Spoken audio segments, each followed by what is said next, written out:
북한군이 러시아와 연합을 했다고 세계대전이 다시 일어나는 거야? 러시아 군대 사이에 북한군이 연합했다는 충격적인 소식에 BBC의 저명한 여기자가 모스크바로 날아갔습니다. 탈영한 북한군의 위협에 목숨을 걸고 취재를 한 여기자는 신변의 위기에 처해 급히 모스크바를 탈출합니다. 그리고 이곳에 긴급 사연을 보냈는데요. 어떤 충격적인 내용일지 한번 들어보겠습니다. 안녕하세요. 저는 엘리자베스 해밀턴입니다. BBC의 유망한 신진기자로 현재 국제뉴스 부서에서 일하고 있어요. 옥스퍼드 대학교에서 국제관계학을 전공했고 졸업 후 바로 BBC에 입사했죠. 제 기사는 항상 날카로운 통찰력과 균형 잡힌 시각으로 호평을 받고 있습니다. 특히 복잡한 국제 정세를 쉽게 풀어내는 능력은 선배 기자들도 인정할 정도예요. 그리고 오늘 제가 전하려는 이야기는 제 커리어의 시작점, 바로 캠브리지 대학 시절부터 거슬러 올라갑니다. 캠브리지의 가을은 언제나 아름답지만 그때의 가을은 특별했어요. 국제관계학을 공부하기 위해 입학한 저는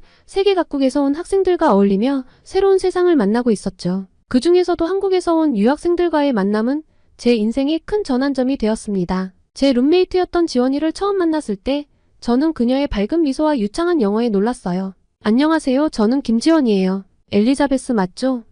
지원의 친근한 인사에 저는 순간 긴장이 풀렸습니다. 지원이와 대화를 나누면서 저는 한국이라는 나라에 대해 점점 더 궁금해졌어요. 그녀는 열정적으로 한국의 문화, 음식, 그리고 최근의 경제 발전에 대해 이야기했죠. 특히 한국의 빠른 성장 속도에 대한 이야기는 정말 흥미로웠어요. 그리고 얼마 지나지 않아 저는 박현우라는 또 다른 한국 학생과 알게 되었습니다. 현우는 제가 듣는 동아시아의 국제관계 수업에서 만난 친구였죠. 그는 항상 날카로운 질문을 던지며 교수님을 당황시키곤 했어요. 엘리자베스, 너는 어떻게 생각해? 한반도의 통일이 동북아시아의 세력, 균형에 미칠 영향에 대해서?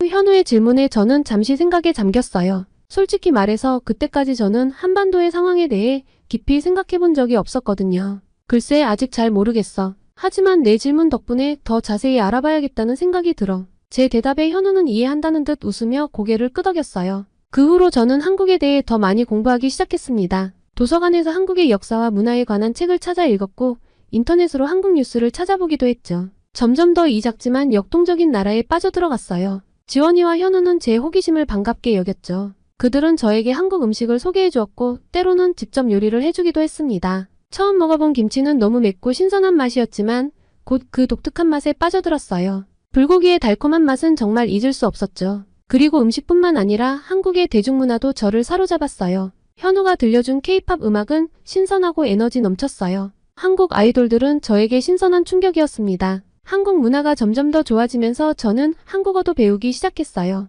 한글의 과학적인 구조에 놀랐고 존댓말과 반말의 개념도 흥미로웠습니다. 그렇게 대학 생활이 흘러가면서 저는 한국과 더욱 깊은 인연을 맺게 되었어요. 한국 학생회의 행사에 참여하기도 하고 한국 영화 상영회에도 자주 갔죠. 봉준호 감독의 기생충을 보고 난 후에는 밤새도록 그 영화에 대해 토론했던 기억이 나요. 한국 문화에 깊이 빠져들면서 저는 제 안에 새로운 세계가 열리는 것을 느꼈어요. 이전에는 단순히 서구적 시각으로만 세상을 바라보았다면 이제는 동아시아의 관점에서도 세계를 이해할 수 있게 되었죠. 이런 경험 이후에 제가 국제뉴스를 다루는 기자가 되는데 큰 영향을 미쳤다고 생각했습니다. 시간이 흘러 졸업을 앞두고 저는 한국에 대한 제 관심과 지식을 어떻게 활용할 수 있을지 고민했어요. 그때 우연히 BBC의 인턴십 공고를 보게 되었습니다. 국제뉴스 부서에서 일할 수 있는 기회였어요. 저는 주저없이 지원했고 운 좋게도 한 번에 합격을 했습니다. BBC에서 일하면서 저는 제 한국에 대한 지식을 적극적으로 활용했어요. 한국 관련 뉴스를 다룰 때마다 제 경험과 이해를 바탕으로 더 깊이 있는 분석을 제공할 수 있었죠. 동료들과 상사들은 제 독특한 시각을 높이 평가했어요. 엘리자베스, 내가 한국에 대해 이렇게 잘 알고 있는 줄 몰랐어. 앞으로 동아시아 관련 뉴스는 내가 맡아줬으면 좋겠어. 선배 기자의 이 말은 제게 큰 자신감을 주었습니다. 그렇게 저는 점차 동아시아 전문 기자로 인정받기 시작했어요. 한국뿐만 아니라 중국, 일본, 그리고 북한에 대한 뉴스도 자주 다루게 되었죠. 특히 북한 관련 뉴스를 다룰 때마다 저는 한반도의 복잡한 상황에 대해 더 깊이 이해하게 되었어요. 하지만 그 당시에는 몰랐습니다. 곧 엄청난 사건의 한가운데로 뛰어들게 될 거라는 것을요. 그리고 그 사건이 제 인생을 완전히 바꿔놓게 될 거라는 것도 말이에요. 러시아 우크라이나 전쟁이 발발하고 BBC는 특파원을 모스크바로 파견하기로 결정했어요. 그리고 그 특파원으로 제가 선택되었죠. 처음에는 두려움도 있었습니다. 전쟁 지역으로 가는 것이 처음이었거든요. 하지만 동시에 이것이 제 커리어에 큰 도약이 될 수 있다는 생각에 흥분되기도 했어요. 모스크바로 떠나기 전 저는 한국 친구들과 만났어요. 지원이와 현우는 제 안전을 걱정하면서도 제 성공을 진심으로 응원해 주었습니다. 엘리자베스, 내가 자랑스러워. 꼭 좋은 소식 들려줘. 지원의 말에 저는 눈시울이 붉어졌어요. 조심해야 해. 하지만 내가 잘 해낼 거라 믿어. 현우의 말에 저는 용기를 얻었습니다. 그렇게 비행기에 오르면서도 저는 이 여정이 제 인생을 어떻게 바꿔놓을지 상상조차 할 수 없었어요. 한국 문화에 대한 관심으로 시작된 제 커리어가 이제는 세계적인 분쟁의 현장으로 저를 이끌고 있었죠. 모스크바행 비행기 안에서 저는 제가 앞으로 마주하게 될 도전들에 대해 생각했습니다. 전쟁의 참상을 직접 목격하고 그것을 세상에 알려야 한다는 책임감이 무거웠어요. 하지만 동시에 이것이 바로 제가 꿈꿔왔던 일이라는 것도 알았어요. 진실을 파헤치고 그것을 세상에 알리는 것. 그것이 바로 저널리스트로서의 제 사명이니까요. 비행기가 모스크바에 가까워질수록 제 마음속에는 두려움과 기대가 교차했습니다. 이제부터 제가 겪게 될 일들이, 제가 만나게 될 사람들이 어떤 이야기를 들려줄지 정말 궁금하고 긴장됐어요. 그 이야기들이 어떻게 세상을 변화시킬 수 있을지 그 가능성에 가슴이 뛰었죠. 모스크바의 공기는 차갑고 무거웠습니다. 도모데도보 국제공항에 발을 내딛는 순간 저는 이곳이 제가 알던 세계와는 완전히 다른 곳이라는 걸 직감했어요. 공항 곳곳에 배치된 군인들의 모습에서 긴장감이 느껴졌고 사람들의 표정은 어둡고 경계심 가득해 보였어요. BBC 특파원 엘리자베스 해밀턴입니다. 입국 심사대에서 제 신분을 밝히자 담당 직원은 의심스러운 눈초리로 저를 쳐다봤습니다. 꽤 오랜 시간 신문을 받은 후에야 겨우 입국 허가를 받을 수 있었어요. 이것이 제가 앞으로 마주하게 될 현실의 시작이라는 걸 그때는 몰랐습니다. 호텔로 향하는 택시 안에서 저는 창밖으로 보이는 모스크바의 풍경을 유심히 관찰했어요. 웅장한 건물들과 넓은 도로, 그리고 곳곳에 보이는 러시아의 상징들. 하지만 그 화려한 외관 뒤에 숨겨진 긴장감도 느낄 수 있었습니다. 그리고 호텔에 도착해 짐을 풀고 나서 저는 곧바로 현지 상황을 파악하기 시작했어요. 먼저 BBC 모스크바 지국의 동료들과 연락을 취했죠. 그들의 브리핑을 통해 러시아, 우크라이나 전쟁의 현재 상황과 러시아 내부의 분위기를 대략적으로나마 이해할 수 있었어요. 해밀턴 씨, 여기서 취재하는 건 쉽지 않을 거예요. 정부의 감시가 심하고 사람들도 외국 기자들을 경계해요. 선배 기자의 조언에 저는 고개를 끄덕였어요. 하지만 동시에 이런 어려움이 저를 더욱 자극하기도 했죠. 진실을 파헤치는 것, 그것이 바로 저널리스트의 사명이니까요. 다음 날부터 본격적인 취재를 시작했어요. 거리로 나가 사람들과 대화를 나누고 전쟁에 대한 그들의 생각을 들어보려 했습니다. 하지만 대부분의 사람들은 말을 아꼈어요. 누군가 듣고 있을지 모른다는 두려움 때문이었죠. 그런 와중에 우연히 한 카페에서 들은 대화가 제 주의를 끌었어요. 옆 테이블에 앉은 두 남자가 작은 목소리로 이야기를 나누고 있었는데 우연히 북한이라는 단어가 귀에 들어왔거든요. 들리는 소문으로는 북한군이 우리 편으로 참전했대. 우크라이나 전선에 수천 명이 배치됐다더라. 말도 안 돼. 그게 사실이라면 대단한 뉴스 아닌가? 신 목소리 낮춰. 이런 얘기 들리면 안 돼. 저는 그 자리에서 굳어버렸어요. 북한군이 러시아 우크라이나 전쟁에 참전했다고? 이건 정말 엄청난 뉴스예요. 하지만 동시에 위험한 정보이기도 했습니다. 이걸 어떻게 확인하고 보도해야 할지 제 머릿속은 온통 생각들로 가득 찼어요. 호텔로 돌아와 밤새 자료를 찾아봤습니다. 북한과 러시아의 관계, 최근의 동향, 그리고 이런 파병이 가능한지에 대해 분석해봤죠. 하지만 확실한 증거는 찾을 수 없었어요. 다음날 저는 러시아 군사 전문가를 만나기로 약속을 잡았습니다. 그에게 이 소문에 대해 물어볼 생각이었죠. 하지만 제 질문에 그의 반응은 예상 밖이었어요. 해밀턴 씨, 당신이 무엇을 듣고 싶어 하는지 알겠습니다. 하지만 그런 이야기는 하지 않는 편이 좋을 겁니다. 당신의 안전을 위해서요. 그의 말투에서 위협을 느낄 수 있었어요. 하지만 동시에 이 소문이 단순한 풍문이 아닐 수도 있다는 확신이 들었죠. 만약 아무 근거 없는 이야기라면 왜 이렇게까지 민감하게 반응할까요? 이 만남 이후 저는 점점 더 위험한 상황에 처하고 있다는 느낌이 들었습니다. 누군가가 저를 미행하는 것 같다는 느낌도 들었고 호텔방이 누군가에 의해 뒤져진 것 같은 흔적도 발견했죠. 하지만 이런 상황이 오히려 제 호기심을 자극했어요. 그래서 저는 더 깊이 파고들기로 결심했습니다. 북한군 파병에 대한 증거를 찾기 위해 다양한 방법을 시도했죠. 현지 언론인들과 접촉을 시도했고 온라인상에서 관련 정보를 수집하려 노력했어요. 하지만 쉽지 않았어요. 모든 정보가 철저히 통제되고 있었고 사람들은 입을 다물고 있었으니까요. 그러던 어느 날 밤 한 익명의 제보자로부터 연락이 왔습니다. 그는 자신이 북한군 파병에 대한 중요한 정보를 가지고 있다고 했죠. 하지만 만남의 조건으로 극도의 보안을 요구했어요. 당신의 취재 활동이 눈에 띄고 있습니다. 조심하세요. 하지만 정말 진실을 알고 싶다면 내일 밤 9시에 고리키 공원으로 나오세요. 혼자 오십시오. 이 제안은 분명 위험해 보였어요. 하지만 저는 이 기회를 놓치고 싶지 않았습니다. 진실에 다가갈 수 있는 유일한 기회일지도 모른다는 생각이 들었거든요. 다음날 밤 저는 조심스럽게 고리키 공원으로 향했어요. 춥고 어두운 공원에서 한참을 기다리다 보니 불안감이 점점 커졌죠. 그때 갑자기 누군가가 제 어깨를 툭 쳤어요. 해밀턴 씨, 이쪽으로 오세요. 그는 저를 공원 깊숙한 곳으로 안내했습니다. 그곳에서 그는 북한군의 파병이 사실이며 이미 수천 명의 북한군이 우크라이나 전선에 배치되었다고 말해주었죠. 더 충격적인 것은 일부 북한군들이 전쟁의 참혹함을 견디지 못하고 탈영을 시도했다는 거예요. 그들 중 몇몇은 이미 체포되어 처형되었습니다. 하지만 아직 도주 중인 이들도 있죠. 북한에서 온 군인들의 처지를 생각해봤습니다. 그들은 과연 자발적으로 이 전쟁에 참여한 걸까? 아니면 강제로 보내진 걸까? 그들이 겪었을 두려움과 공포, 그리고 일부가 선택한 탈영이라는 위험한 결정. 이 모든 것이 제 마음을 무겁게 만들었어요. 밤이 깊어갈수록 저는 이 이야기가 단순한 전쟁 보도를 넘어선다는 것을 깨달았습니다. 이건 인간의 이야기, 강대국들 사이에서 희생되는 작은 나라와 그 국민들의 이야기였죠. 그리고 저는 이 이야기를 제대로 전해야 할 의무가 있다고 느꼈습니다. 하지만 동시에 두려웠어요. 이 정보를 보도하는 순간 제 인생이 완전히 바뀔 수 있다는 걸 알았거든요. 러시아와 북한 정부의 표적이 될 수도 있고 어쩌면 더 이상 이 나라에서 취재 활동을 할 수 없게 될지도 모르죠. 심지어 제 목숨이 위험해질 수도 있어요. 그래도 저는 결심했어요. 이 이야기를 세상에 알리기로요. 하지만 신중하게 그리고 책임감 있게 접근해야 했죠. 먼저 추가적인 증거를 수집하고 다른 소식통들을 통해 정보를 교차 검증해야 했습니다. 그리고 무엇보다 이 정보를 제공해준 제보자의 안전을 지켜야 했어요. 다음 날부터 저는 더욱 조심스럽게 움직이기 시작했습니다. 항상 주변을 경계하며 누군가 저를 감시하고 있지는 않은지 확인했죠. 제 통신기기들도 모두 암호화하고 중요한 정보는 모두 암호를 사용해 기록했어요.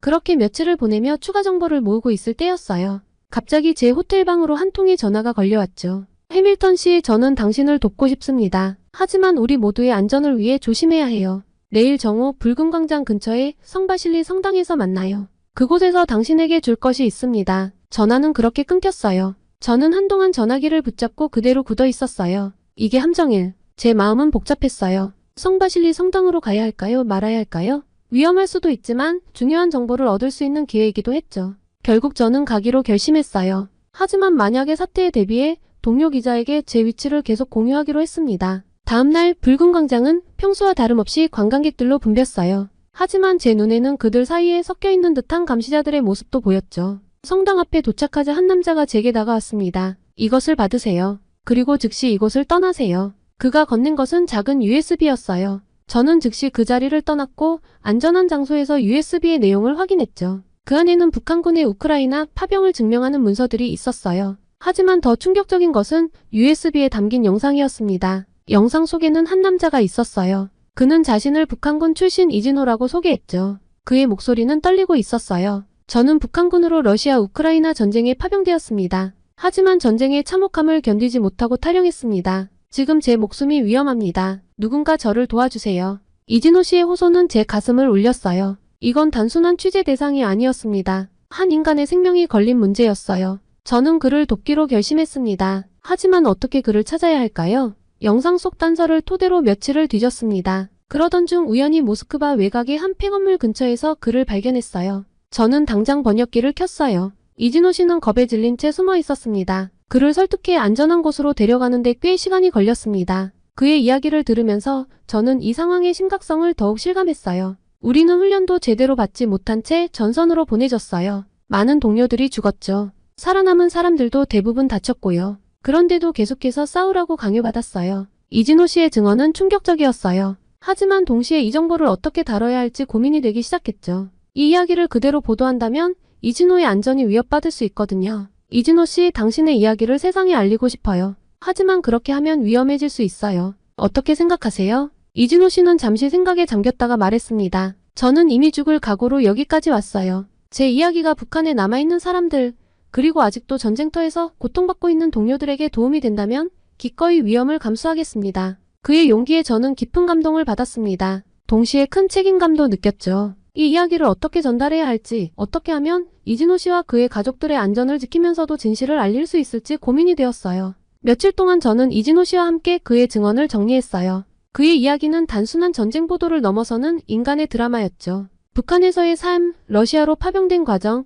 전쟁의 참상, 그리고 목숨을 건 탈출까지 모든 이야기가 가슴 아프면서도 강렬했습니다. 하지만 이진호를 어떻게 보호해야 할지가 문제였어요. 러시아에서 그를 안전하게 지키는 것은 불가능해 보였죠. 그래서 저는 모스크바 주재 영국 대사관에 연락을 취했어요. 이진호의 망명을 도와달라고 요청한 거죠. 이건 한 사람의 생명이 걸린 문제예요. 제발 도와주세요. 대사관에서 이진호의 망명 신청을 받아들이기로 했습니다. 마침내 우리는 대사관 안으로 들어갈 수 있었어요. 문이 닫히는 순간 저는 안도의 한숨을 내쉬었어요. 이진호는 울음을 터뜨렸습니다. 감사합니다, 해밀턴 씨. 당신이 아니었다면 저는 살아남지 못했을 거예요. 그의 말에 저도 눈물이 났습니다. 이것으로 끝난 게 아니라는 걸 알았지만 적어도 이진호의 생명은 구할 수 있었다는 사실에 안도감이 들었죠. 대사관 관계자들이 이진호를 안전한 장소로 데려갔어요. 저는 그와 작별 인사를 나누었죠. 해밀턴 씨, 제 이야기를 꼭 세상에 알려주세요. 그래야 북한에 남아있는 사람들, 그리고 아직 전쟁터에 있는 동료들에게 희망이 될 수 있어요.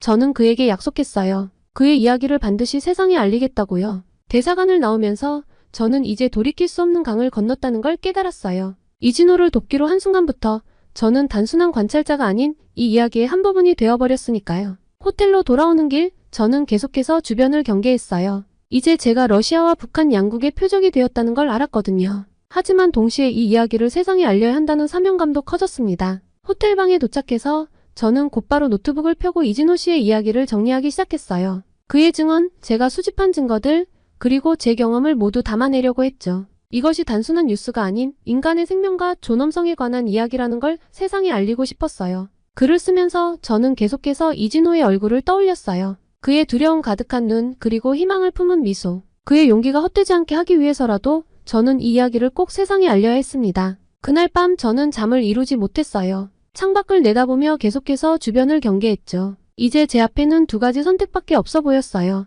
이 이야기를 포기하고 안전하게 러시아를 떠나거나 아니면 모든 위험을 감수하고 끝까지 진실을 파헤치는 것이었죠. 저는 당장 모스크바를 떠나기로 결심했습니다. 그날 새벽 되도록 빠른 출국 시간을 확인하고 급히 한국행 비행기에 올랐어요. 러시아와 북한 당국의 감시를 피해 탈출하다시피 떠나온 거죠. 그렇게 인천국제공항에 발을 딛는 순간 저는 안도의 한숨을 내쉬었어요. 모스크바의 긴장감에서 벗어나 이제야 안전하다는 느낌이 들었거든요. 하지만 동시에 새로운 부담감도 느꼈습니다. 이제 제가 취재한 내용을 어떻게 세상에 알릴지, 도움을 준 사람들의 안전을 어떻게 지킬 수 있을지 고민해야 했으니까요. 택시를 타고 서울로 향하는 길에 보이는 도시의 모습은 정말 놀라웠어요. 고층 빌딩들이 하늘을 찌르듯 쏟아 있었고 거리는 활기차고 세련되어 보였죠. 북한의 이야기를 들은 후라 그런지 남북한의 극명한 차이가 더욱 와닿았어요. 저는 곧바로 BBC 서울 지국으로 향했습니다. 그곳에서 제가 수집한 정보들을 정리하고 추가 취재 계획을 세우기로 했거든요. 하지만 서울 거리를 걸으면서 저는 자꾸만 주변을 경계하게 되었어요.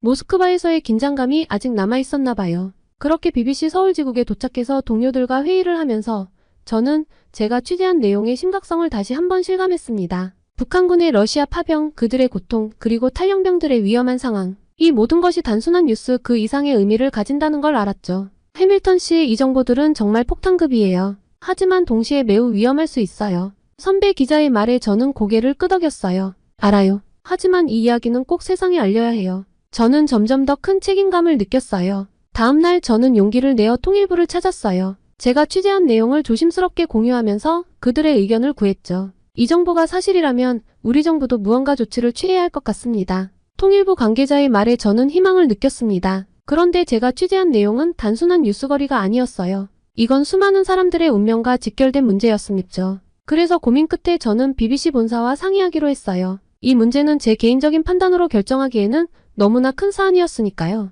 본사에서는 이 정보의 중요성을 인정하면서도 보도에 신중을 기해야 한다고 합니다. 서울 지국장의 말에 저는 고개를 끄덕였어요. 결국 우리는 점진적으로 정보를 공개하기로 했습니다. 먼저 북한군의 해외 파병 가능성에 대한 추측성 기사를 내보내고 반응을 살펴본 뒤 더 구체적인 내용을 보도하기로 한 거죠. 첫 기사가 나간 후 예상대로 국제사회의 반응은 뜨거웠어요. 각국 정부에서 논평을 내놓았고 전문가들의 분석이 쏟아졌죠. 한국 정부도 신중한 입장을 표명했어요. 우리 정부는 해당 정보에 대해 예의주시하고 있으며 사실 확인을 위해 노력하고 있습니다. 더 대대적인 보도가 필요했습니다. 저는 영국 BBC 본사로 돌아가 긴급회의를 하기로 했어요. BBC 본사에 도착하자마자 제가 취재해온 북한군 파병 문제와 관련해 앞으로의 보도 방향을 토론했습니다. 해밀턴 씨, 당신이 가져온 정보는 정말 폭발적입니다. 하지만 동시에 매우 민감한 사안이에요. 어떻게 다루는 것이 좋을까요? 편집장의 질문에 저는 잠시 생각에 잠겼어요. 네, 맞습니다. 이 정보는 단순히 뉴스 그 이상의 의미를 가져요. 우리가 어떻게 다루느냐에 따라 많은 사람들의 운명이 바뀔 수 있죠. 특히 북한에 남아있는 사람들과 러시아에서 힘들게 살아가는 북한 군인들을 생각하면 마음이 무거워집니다. 회의는 몇 시간 동안 이어졌습니다. 우리는 이 정보를 어떻게 공개할지, 어떤 형식으로 보도할지에 대해 열띤 토론을 벌였죠. 결국 우리는 다큐멘터리 시리즈로 제작하기로 결정했어요. 단순한 뉴스 보도가 아닌 심층적인 분석과 인간적인 이야기를 담은 시리즈로 말이에요. 해밀턴 씨, 당신이 이 프로젝트를 이끌어 주셨으면 합니다. 당신만큼 이 문제에 대해 깊이 있게 알고 있는 사람은 없으니까요. 편집장의 말에 저는 큰 책임감을 느꼈어요. 다큐멘터리 제작은 쉽지 않았습니다. 매 순간 윤리적 딜레마에 부딪혔죠. 어디까지 공개해야 할지, 어떻게 하면 제보자들의 안전을 지킬 수 있을지, 북한과 러시아의 반발을 어떻게 다룰지 등 고민의 연속이었어요. 특히 이진호 씨의 이야기를 다룰 때는 정말 조심스러웠어요. 그의 증언은 너무나 중요했지만 동시에 그의 신원이 노출되면 위험해질 수 있었거든요. 우리는 그의 얼굴을 가리고 목소리를 변조하는 등 최대한의 주의를 기울였습니다. 그렇게 우리의 다큐멘터리는 점점 형태를 갖춰갔어요. 제 개인적인 내레이션을 중심으로 북한군의 러시아 파병 실태, 그들의 고통, 탈북자들의 증언, 그리고 이 문제가 국제정세에 미치는 영향 등을 담아냈죠. 촬영을 위해 다시 한국을 방문했을 때 저는 이전과는 다른 시선으로 서울을 바라보게 되었어요. 화려한 도시의 모습 뒤에 숨겨진 분단의 아픔, 그리고 통일에 대한 한국 사람들의 복잡한 감정들을 더 깊이 이해하게 된 겁니다. 해밀턴 씨, 당신의 다큐멘터리가 우리에게 어떤 영향을 미칠까요?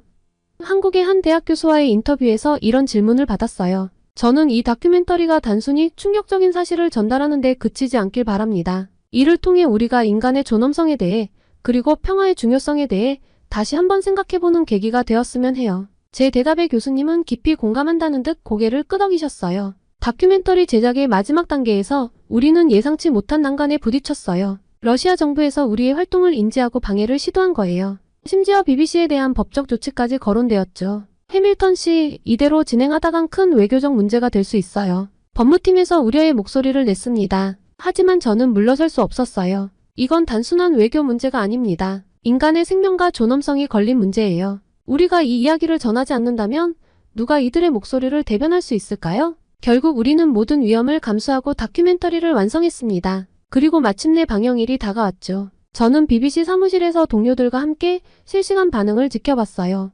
시청률이 급증하고 소셜미디어에서 관련 해시태그가 트렌드에 오르는 것을 보며 우리의 이야기가 세상에 큰 반향을 일으키고 있다는 걸 실감했습니다. 예상대로 국제사회의 반응은 뜨거웠어요. 제 개인적인 안전을 위협하는 메시지들도 받았지만 저는 물러서지 않았어요. 이제 막 시작된 변화의 불씨를 꺼뜨릴 수는 없었으니까요. 여러분, 지금까지 제 이야기를 들어주셔서 정말 감사합니다. 모스크바에서의 위험한 취재부터 한국에서의 새로운 발견, 그리고 진실을 세상에 알리기 위한 노력까지 이 모든 여정을 여러분과 나눌 수 있어 영광이었습니다. 제 이야기가 여러분께 조금이나마 울림을 주었기를 바랍니다. 우리 모두가 서로에게 영향을 미치며 살아간다는 것, 그리고 작은 관심과 행동이 얼마나 큰 변화를 만들어낼 수 있는지를 느끼셨으면 좋겠어요. 여러분의 삶에도 의미 있는 만남과 경험이 가득하기를, 그리고 그 경험이 여러분의 인생을 아름답게 물들이기를 바랍니다. 우리 모두가 더 나은 세상을 만들어갈 수 있다고 믿습니다. 평화롭고 정의로운 세상을 향한 이 여정에 여러분도 함께해 주시길 바랍니다. 안녕히 계세요, 여러분. 우리 다음 이야기에서 다시 만나요. 한국 기술력으로 현무5 같은 걸 만들었다고? 이게 말이 돼? 분명 한국이 숨기는 게 있을 거야. 한국의 현무5가 세계에 첫 선을 보이며 세계 각국의 반응이 다양하게 터져 나오고 있는데요. 유독 예민하게 반응하는 한국가가 있습니다. 바로 중국인데요. 끊임없이 한국을 견제하고 또 한국을 질투하는 중국 사람들을 가까이서 본 미국의 국방 전문 매체의 기자가 있습니다. 그리고 아주 놀라운 것들을 발견했다는데요. 오늘 사연은 이 기자분이 보내주셨습니다. 어떤 사연인지 만나보도록 하겠습니다. 안녕하세요. 제 이름은 사라 톰슨이에요. 미국 국방 전문 매체인 디펜스 뉴스의 국방 전문 기자로 활동하고 있습니다. 여자인 제가 이런 직업을 택한 것이 좀 놀라워 보일 수 있겠는데요. 저는 군대 그리고 한국과 아주 특별한 인연을 가지고 있습니다. 저희 할아버지는 미 육군 대장으로 은퇴하셨고 아버지는 현재 미 공군 중장으로 복무 중이세요. 두 분 모두 한국군과 긴밀히 협력한 경험이 있으셨죠. 할아버지는 한국전쟁 당시 젊은 장교로 참전하셨고 아버지는 한미연합군 사령부에서 몇 년간 근무하셨어요. 그래서 저는 어릴 때부터 군대와 국방에 대한 이야기를 많이 들으며 자랐어요. 특히 한국에 대한 이야기를 자주 들었죠. 두 분 모두 한국군의 전문성과 헌신에 대해 높이 평가하셨어요. 그래서인지 저도 자연스럽게 군사 문제, 특히 한미동맹에 관심을 갖게 됐죠. 그날 전 여느 때와 다름없이 기사 마감에 쫓기고 있었어요. 워싱턴 DC의 작은 아파트에서 노트북을 두드리며 마지막 문장을 완성하고 있었죠. 드디어 끝났네요. 그때 시계를 보니 벌써 새벽 2시였죠. 국방 전문 기자로 일하다 보면 이런 날이 많아요. 세계 곳곳의 군사 동향을 파악하고 전문가들과 인터뷰하고 때로는 위험한 지역까지 직접 가보기도 하죠. 힘들지만 저는 이 일이 정말 좋아요. 주방으로 향하던 그때 제 노트북에서 띵하는 소리가 들렸어요.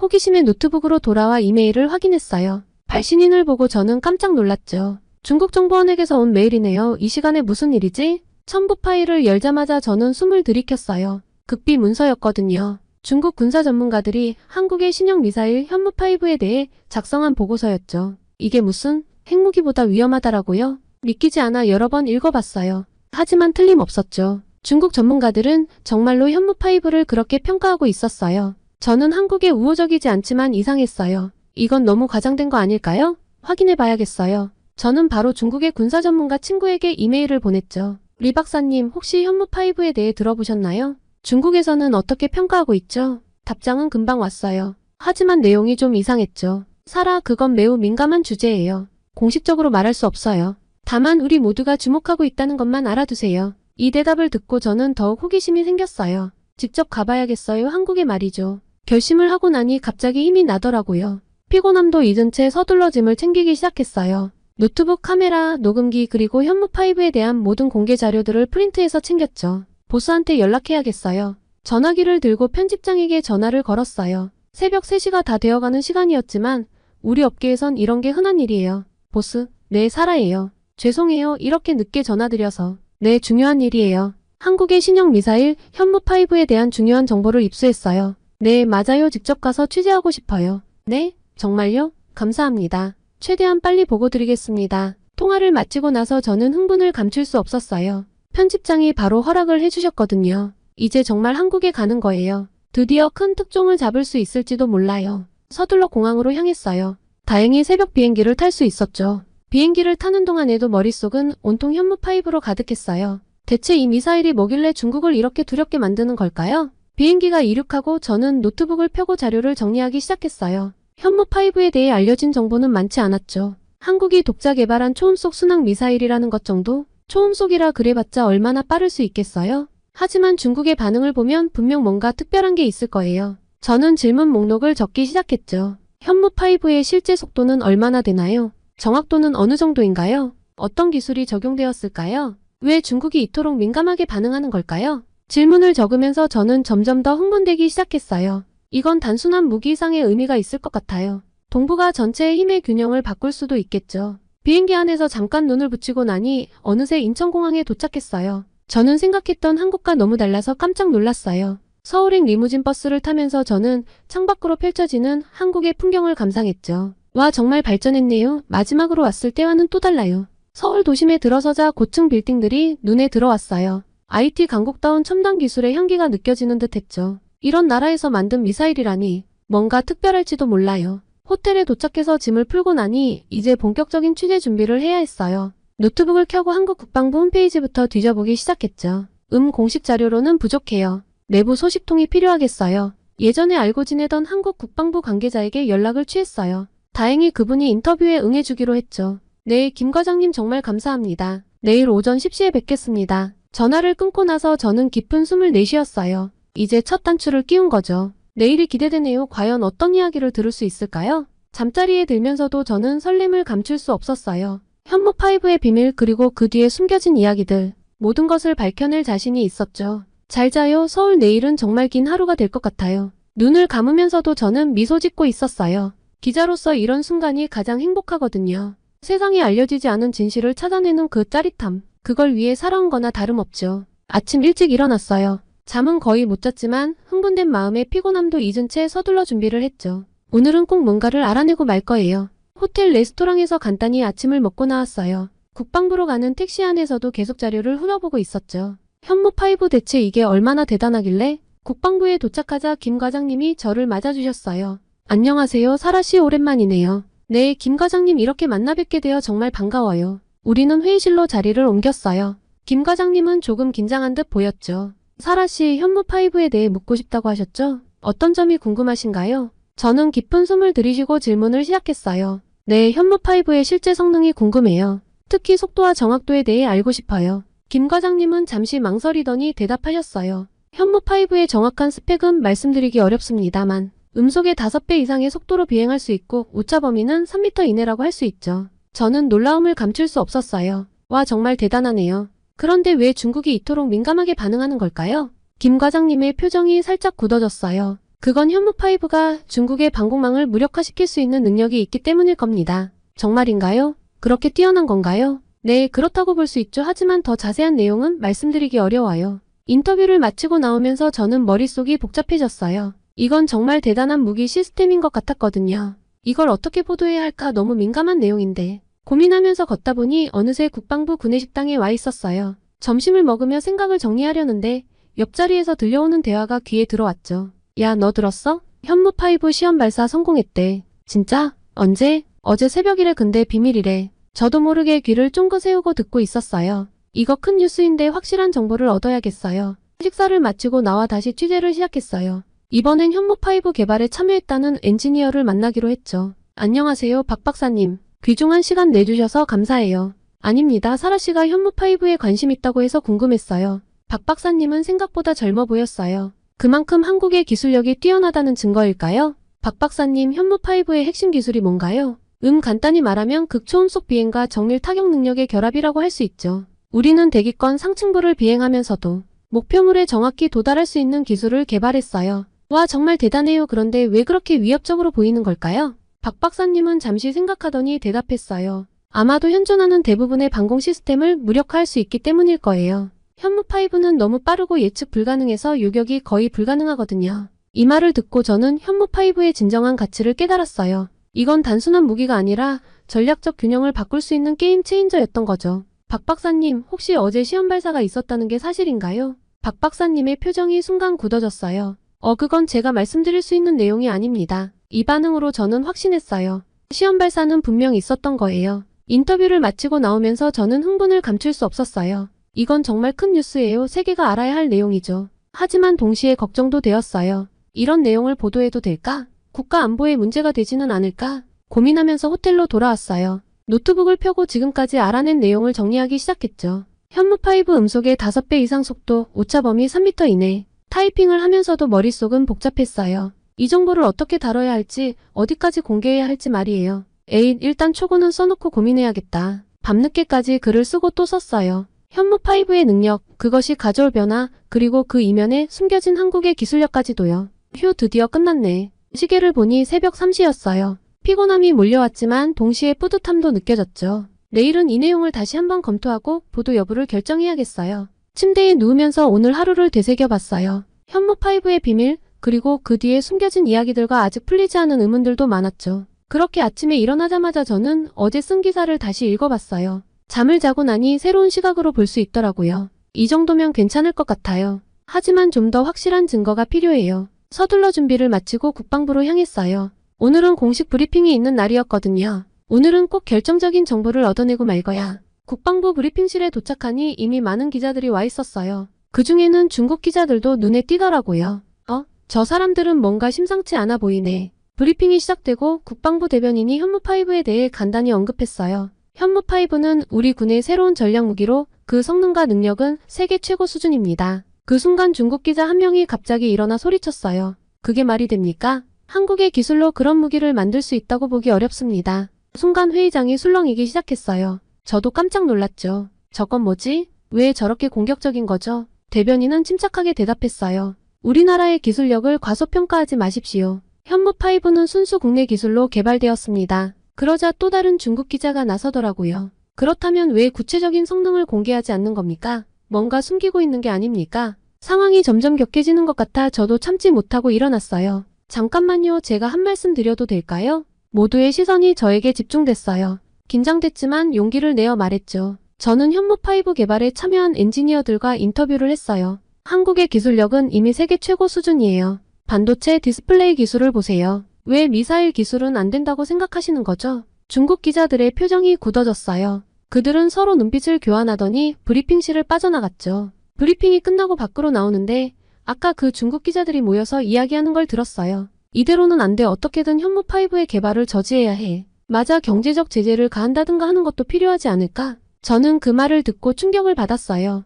이건 단순한 견제가 아니라 방해 공작이잖아요? 더 자세히 들으려고 했지만 그들이 저를 발견하고 말았어요. 당신 뭘 엿듣고 있는 거요? 아, 저는 그냥 화장실을 찾고 있었어요. 겨우 그 자리를 빠져나와 밖으로 나왔어요. 머릿속이 복잡했죠. 이걸 어떻게 해야 하지 보도해야 할까요? 아니면 당국에 알려야 할까요? 고민하면서 카페에 들어가 커피를 주문했어요. 그때 옆 테이블에서 들려오는 대화가 귀에 들어왔죠. 들었어? 중국에서 한국 제품 불매운동이 시작됐대. 응? 갑자기 왜? 뭔가 군사적인 이유 때문이래. 자세한 건 모르겠어. 저는 깜짝 놀랐어요. 벌써 시작된 거예요? 이렇게 빨리? 급하게 노트북을 켜고 뉴스를 찾아봤어요. 정말로 중국에서 한국 제품 불매운동이 시작됐다는 기사들이 보이더라고요. 이건 정말 심각한 상황이에요. 현무5 때문에 무역 전쟁까지 벌어질 수 있겠어요. 저는 서둘러 자료를 정리하기 시작했어요. 이 사실을 보도해야 한다는 생각이 들었거든요. 세계는 이 사실을 알아야 해요. 중국의 부당한 경제 보복을 그냥 넘어갈 순 없어요.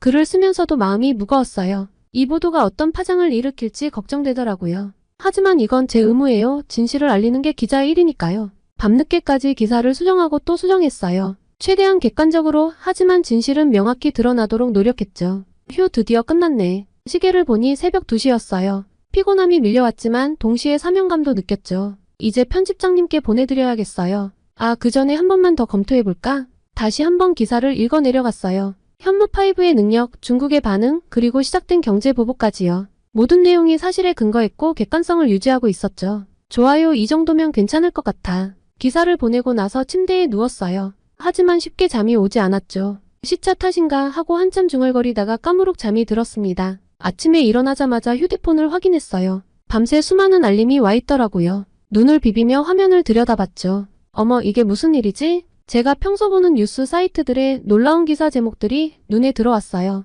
믿기지 않는 내용들이었습니다. 한국 비밀리에 핵무기 개발 완료. 현무5 사실은 핵탄 2 탑재 가능. 한국의 핵무장 동북아 평화 위협. 이게 대체 무슨 소리지? 어제까지만 해도 이런 얘기는 없었는데 머리가 복잡해졌어요. 어제까지 취재한 내용과는 완전히 다른 이야기였거든요. 현무5는 분명 재래식 무기였고 한국이 핵무기를 개발했다는 증거는 어디에도 없었어요. 이건 뭔가 잘못됐어. 확실히 확인해봐야겠어. 급하게 옷을 갈아입고 밖으로 나왔어요. 로비에 다른 기자들도 웅성거리고 있더군요. 저 뉴스 정말일까? 영국 기자가 프랑스 기자에게 물었어요. 설마 하지만 저렇게 떠들썩하니 뭔가 있는 건 아닐까? 프랑스 기자가 대답했죠. 저는 기자들의 대화를 들으며 걱정이 되기 시작했어요. 이런 소문이 퍼지면 한국의 이미지에 큰 타격을 줄 수 있을 것 같았거든요. 서둘러 국방부로 향했어요. 가는 길에 여러 전문가들에게 전화를 걸어 상황을 파악하려 했죠. 박 박사님, 이 뉴스들 보셨어요? 정말인가요? 아니요, 사라씨, 그건 완전히 거짓 정보예요. 현무5는 재래식 무기이고 우리나라는 핵무기를 개발한 적이 없어요. 누군가 의도적으로 허위 정보를 퍼뜨리고 있는 것 같아요. 박 박사님의 말씀을 듣고 조금 안심이 됐어요. 하지만 동시에 더 큰 의문이 생겼죠. 그렇다면 왜 이런 거짓 정보를 퍼뜨리는 걸까요? 누구의 이익을 위해서죠? 글쎄요, 아마도 현무5의 개발을 저지하거나 한국의 이미지를 실추시키려는 세력이 있는 것 같아요. 조심하세요. 사라씨, 이건 단순한 오보가 아니라 정보전이에요. 박 박사님의 말씀을 듣고 등골이 서늘해졌어요. 이건 제가 생각했던 것보다 훨씬 더 복잡한 상황인 것 같았거든요. 다른 전문가들의 의견도 비슷했어요. 모두 이 뉴스가 허위라고 말하더라고요. 그리고 이런 정보 조작의 위험성에 대해 경고했죠. 국방부에 도착하니 이미 많은 기자들이 모여 있었어요. 입구부터 사람들로 붐비고 있었죠. 간신히 기자증을 보여주고 안으로 들어갔어요. 브리핑실은 이미 말 그대로 전쟁터였어요. 기자들이 서로 소리치며 질문을 던지고 있었고 국방부 관계자들은 당황한 표정으로 대응하고 있었죠. 대변인이 긴급 브리핑을 시작했어요. 이번 보도는 전혀 사실이 아닙니다. 우리나라는 핵무기를 개발한 적이 없으며 현무5는 순수한 재래식 무기입니다. 이는 악의적인 허위 정보이며 우리는 이를 유포한 세력에 대해 강력히 대응할 것입니다. 그때 한 중국 기자가 일어나 소리쳤어요. 그럼 왜 현무5의 정확한 성능을 공개하지 않는 겁니까? 뭔가 숨기고 있는 게 분명합니다. 다른 기자들도 가세했어요. 맞습니다. 왜 모든 것을 투명하게 공개하지 않는 거죠? 국제사회의 검증을 받아야 하지 않을까요? 상황이 점점 격해지는 것 같아 저도 참지 못하고 일어났어요. 심장이 빠르게 뛰기 시작했지만 이대로 진실이 왜곡되는 걸 볼 순 없었거든요. 잠깐만요, 제가 한 말씀 드려도 될까요? 순간 브리핑실이 조용해졌어요. 모두의 시선이 저에게 집중됐죠. 무척 긴장됐지만 용기를 내어 말했어요. 저는 현무5 개발 과정을 취재했어요. 국제 전문가들의 검증도 받았고요. 현무5는 분명 재래식 무기입니다. 핵무기와는 전혀 관계가 없어요. 그리고 정확한 성능을 공개하지 않는 것은 군사기밀 보호를 위해서입니다. 이는 어느 나라나 마찬가지예요. 잠시 정적이 흘렀어요. 그러다 한 한국 기자가 박수를 치기 시작했고 이내 다른 기자들도 동참했죠. 하지만 중국 기자들의 표정은 굳어 있었어요. 브리핑이 끝나고 밖으로 나오는데 한 한국 기자가 다가왔어요. 사라 씨 대단해요. 어떻게 그렇게 자신 있게 말할 수 있었어요? 사실을 알고 있으니까요. 그리고 이런 허위 정보가 퍼지는 걸 그냥 볼 순 없었어요. 우리 모두 진실을 추구해야 하지 않을까요? 그 기자는 고개를 끄덕이며 말했어요. 맞아요. 우리가 해야 할 일이죠. 근데 사라 씨 조심하세요. 이런 상황에서 진실을 말하는 건 위험할 수 있어요. 그 말을 듣고 불안해졌어요. 하지만 후회하진 않았죠. 진실을 말하는 게 제 의무니까요. 그때 제 휴대폰으로 한 통의 메시지가 왔어요. 발신인은 제가 아는 중국 기자였죠. 사라, 조심해. 너의 행동이 중국 정부의 심기를 건드렸어. 그들이 뭔가 계획하고 있어. 내가 위험해질 수 있어. 메시지를 읽고 나니 등줄기가 서늘해졌어요. 머릿속이 복잡해졌죠. 이건 위험한 상황이 되어가고 있네. 어떻게 해야 하지? 잠시 망설였어요. 이대로 계속 취재를 할지 아니면 안전을 위해 물러설지 말이에요. 하지만 곧 마음을 다잡습니다. 아니에요. 이대로 물러설 순 없어. 진실을 밝혀야 해. 호텔로 돌아와 노트북을 펴고 지금까지의 상황을 정리하기 시작했어요. 현무5에 대한 사실, 중국의 반응, 그리고 이번 허위정보 사건까지 모든 것을 꼼꼼히 기록했습니다. 이건 단순한 오보가 아니야. 의도적인 정보 조작이지.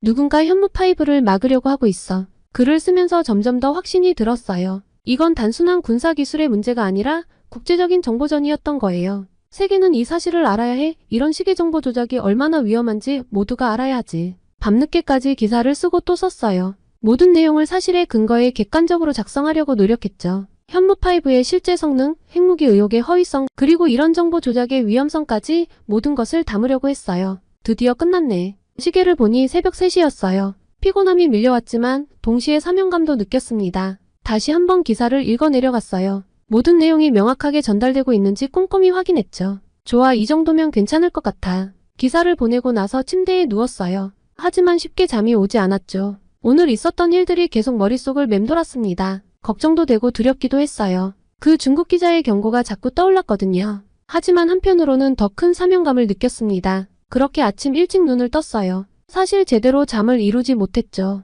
어제의 사건들이 계속 머릿속을 맴돌았거든요. 오늘은 뭔가 결정적인 걸 찾아내야 해. 서둘러 준비를 마치고 밖으로 나왔어요. 오늘은 특별한 약속이 있었거든요. 중국 군부 내부 소식통과 만나기로 한 거예요. 카페로 향하는 동안 머릿속으로 질문들을 정리했어요. 이 소식통은 제가 오랫동안 신뢰해온 분이에요. 하지만 이번엔 상황이 너무 민감해서 걱정되더라고요. 카페에 도착해서 구석자리에 앉았어요. 약속 시간보다 30분 일찍 왔거든요. 긴장된 마음을 달래려 커피를 한 잔 시켰죠. 낯익은 얼굴이 카페로 들어왔어요. 리 씨였죠. 그는 조심스럽게 주위를 살펴보더니 제 테이블로 다가왔어요. 사라, 잘 지냈어? 네, 리 씨 와주셔서 감사해요. 위험을 무릅쓰고 오신 거 알아요. 리 씨는 고개를 끄덕이더니 작은 목소리로 말하기 시작했어요. 사라, 당신이 알고 싶어 하는 게 뭔지 알고 있어. 현무5에 대해 우리 군부가 어떻게 생각하는지 맞소? 네, 맞아요. 정말 중국 군부가 현무5를 그렇게 위협적으로 보고 있나요? 리 씨는 잠시 침묵했어요. 그러더니 깊은 한숨을 내쉬었죠.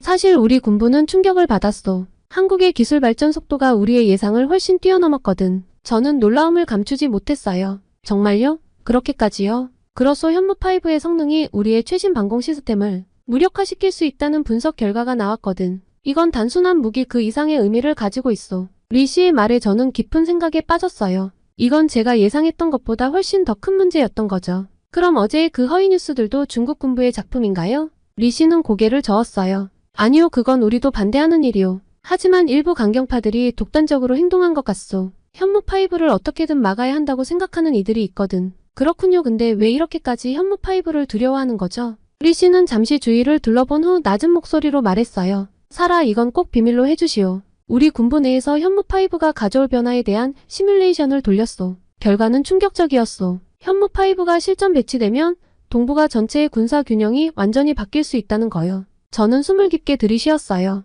이건 정말 큰 뉴스였습니다. 그렇군요. 하지만 그렇다고 해서 허위 정보를 퍼뜨리는 건 옳지 않아요. 동의하오. 하지만 일부 사람들은 극단적인 방법을 택한 거요. 현무5를 막기 위해서라면 뭐든 하겠다는 거지. 대화를 나누면서 저는 점점 더 큰 그림을 볼 수 있었어요. 이건 단순한 무기 개발의 문제가 아니었죠. 국제 정세, 군사 균형, 기술 패권, 그 모든 것이 얽혀있는 복잡한 상황이었어요. 리 씨, 솔직히 말씀해주세요. 현무5가 정말 그렇게 대단한가요? 한국의 기술력이 그 정도로 발전한 건가요? 리 씨는 잠시 망설이더니 대답했어요. 사라, 당신도 알다시피 나는 한국을 늘 무시해왔어. 기술력이고 뭐고 중국을 따라올 수 없다고 생각했지. 하지만 이번엔 달라요. 현무5는 정말 대단한 기술이요. 우리도 인정할 수밖에 없었어. 이 말을 듣고 저는 가슴이 뛰기 시작했어요. 이건 정말 중요한 증언이었거든요. 그럼 앞으로 중국은 어떻게 대응할 계획인가요?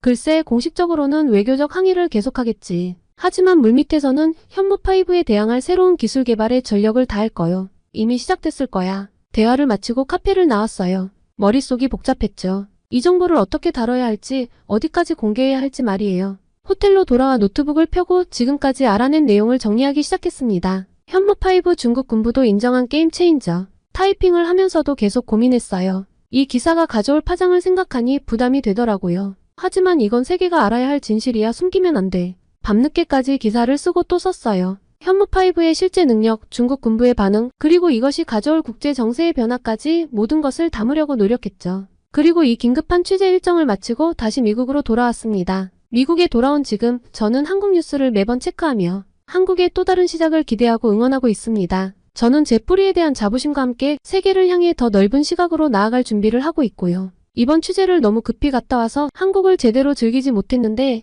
선선한 가을 날씨가 벌써부터 그립네요. 한국의 가을이 다가기 전에 빠른 시일 내에 한국을 다시 찾고 휴가를 즐겨볼까 생각 중입니다. 벌써부터 그리운 한국인데요. 여행으로 방문하고 나서도 또 소식 전하겠습니다.